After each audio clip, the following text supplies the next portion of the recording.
Cover looking for screen. She fires. Got it! Holy cow, what a shot! The Maryland Terrapins, the Big Ten tournament champions. Since coming over to the Big Ten, they have been running things.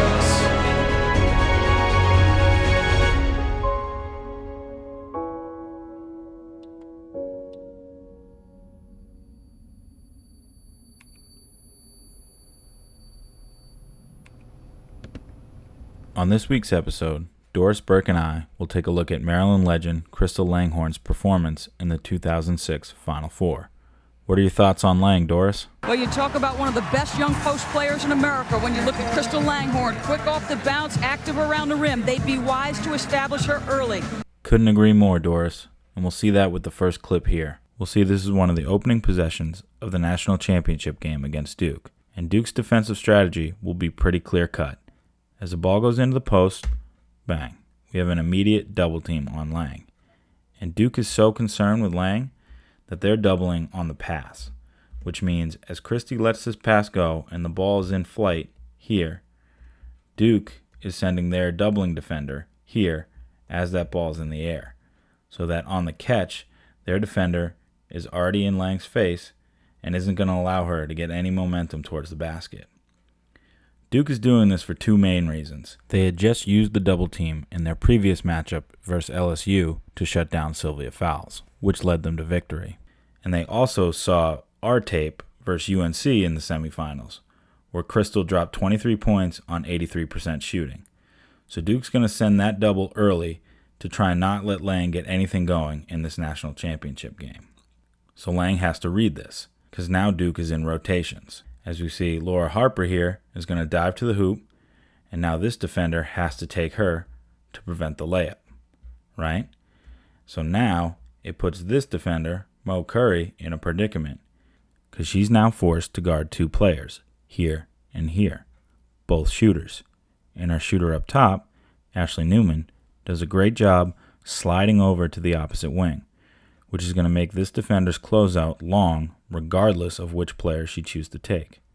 As we roll it, we'll see the defender decides to drop down to help out on the post area, but also be closer to our corner shooter, Shea Duran, which leaves the shooter up top wide open.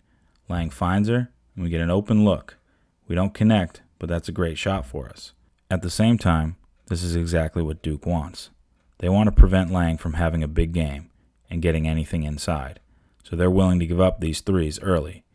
What are your thoughts on Duke's rotation, Doris? Duke's rotations, they will not concede Crystal Langhorne. They feel like she's too important. So watch the rotation. On the catch into the post, you're going to get an immediate double with Allison Bales. It's going to be Juanisha Smith who steps up into the middle to take away that first pass. They force a three. I think they'd rather give that up than an easy deuce inside.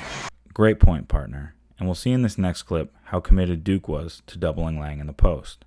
As we get out in transition, one of the best ways to counter a post double is to get early transition post touches, because the defense is usually scrambling to get back to their man instead of worrying about the post double. However, Duke has played this doubling defense for 2 straight games and have become pretty good at it. As we see, ball goes in, they still send the double. But this player, in normal transition defense, would have been closing out to our shooter in the corner. They're committed to doubling Lang, and that shooter is going to remain open. Lang sees it easily and kicks it out for an open three.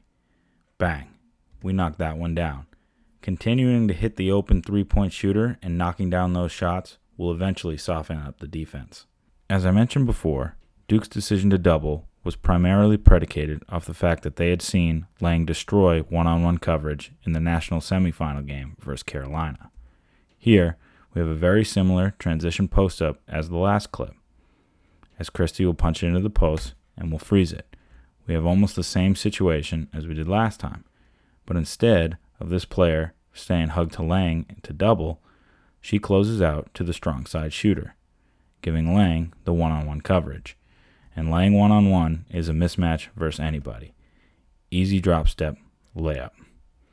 Doris, can you break down that strong side triangle? Brenda Friese's team has done a great job with execution. We're going to give you an example of that. They set up a strong side triangle. Ashley Newman is a player in the corner. So you've got a capable scoring point guard at the one spot. In that two positions, a shooter. Now a little misdirect, dribble right, come back left, and you're going to enter the ball in the post. And that defender right there, Alex Miller, can't help because you got a shooter in the corner. When you got three capable offensive players, overload them on one side, and good things happen. Although Duke's post doubling was relatively effective early in the game, it's nearly impossible to continuously double an elite post player like Crystal for an entire game. This is due to the fact that when you double, you have to always send two defenders to guard one player, which obviously leaves one player open no matter what. And Crystal hitting the open shooters earlier in the game has forced Duke to adjust. As we see, ball goes in the post, and we're going to get that dive from Laura Harper that we got in the first half.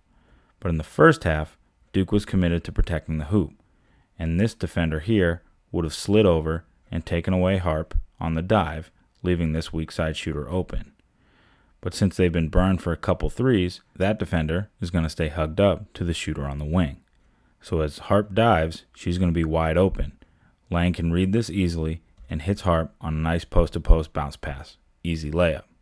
I know you love that post-to-post passing, Doris. Post-to-post passing, there's not a heck of a lot of space, so it's got to be on the money and soft enough to catch. With Crystal Langhorne and Laura Harper, she senses the double, a simple drop down, then the bounce pass, slow rotation, good cut to the rim by Laura Harper. That is an area where Maryland has really improved. Harper and Langhorne have a real sense for each other's games. Their post passing with not a lot of spacing has been very good. That's great stuff, Doris. So we've seen Crystal destroy double teams using the pass, but I think what makes her elite is her ability to score through double teams, as we'll see here. KT is going to rip it baseline, hit Lang with the pocket pass, and there's your double team, right? But let's watch Lang. She knows the double is coming, so the key to beating this is a quick, decisive move. So as she catches, bang, right? Power dribble into a drop step, right? And the reason why it needs to be quick is she needs to make this move before the defense can close their double. Look at that space between the defender's feet, right? The quick move gives Lang the ability to swing that left foot in between the two defenders and get on the outside of their feet. So now she has a half-step advantage, which allows her to rip the right foot through and get past this doubling defender here, right? Another thing to look at. As she rips through, she keeps the ball tight to her body and protects it to not allow any defender to swipe at it and steal it. Lastly, as she gains this half-step advantage, she knows when she turns to face up that her defender here is going to be trying to recover back in front. So she hits her with the shot fake to keep her off balance, step through, easy finish over the front of the rim. That's some pretty high-level stuff, right, partner? The southpaw in traffic is spectacular. She draws multiple defenders. The patience to split two, get her shoulders square, and score it. Absolutely, Doris. And her ability to pick apart double teams with quick decision-making and the unselfish passing, pair that with her elite footwork and skill to score through the double, that's what's made her so dangerous in the post over a 13-year WNBA career. Lang also has an elite-level face-up game on the perimeter and in the post. We'll see that here. As she catches in the mid-post, she knows the double team is going to come. So what she does is she faces up immediately with this back pivot, right? Bang. Now, as she faces up, she can see that that double team was going to come from the top side from number 43. So instead of allowing that double team to come, she's going to rip away from the double team to the baseline where it's wide open, and she'll have the one-on-one coverage that she wants. So she rips baseline, bang, right? Uses this power dribble right there, pro hop, boom, to get 2 feet in the paint. And now the defender's in jail as she's under the rim.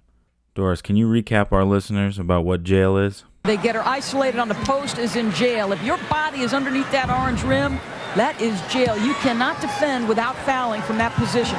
Later in the game, we saw Lang put a defender in jail in the open floor with her ability to push the ball in transition, but it first started on the defensive end. We have Lang here, who's going to anticipate this pass and jump in the passing lane to get this steal. And now she pushes it herself in transition. As we get to the other end of the floor, we see there's only one defender back that can possibly stop this transition break. But Lang's downward pressure towards the rim, paired with her ability to pass the ball, makes this defender indecisive all the way back. And by the time she decides to step over to try and contest Lang, her head's under the rim, where it's almost impossible to take a charge. No question. You can't draw a charge from underneath the orange. Great anticipation by the player who plays your center spot. And you are in absolute jail if you're Lindsey Hardy. You cannot take a charge there. And Doris, her ability to face up and be a threat from the perimeter, that's kind of what separates her. And with the explosive Langhorne off the bounce, she is so good. That first step, her ability to take contact and finish, so important. Exactly, Doris. And as we see how well Crystal has done in her WNBA career, we see that her ability to hit the perimeter jump shot makes her a complete player. Crystal is one of the best players in Maryland history, delivering the national championship in 2006 and then a WNBA championship with the Seattle Storm in 2018. Crystal is the ultimate winner on and off the floor. For Doris Burke, this is Sean Ehlbeck signing off, and we'll see you next time on The Program.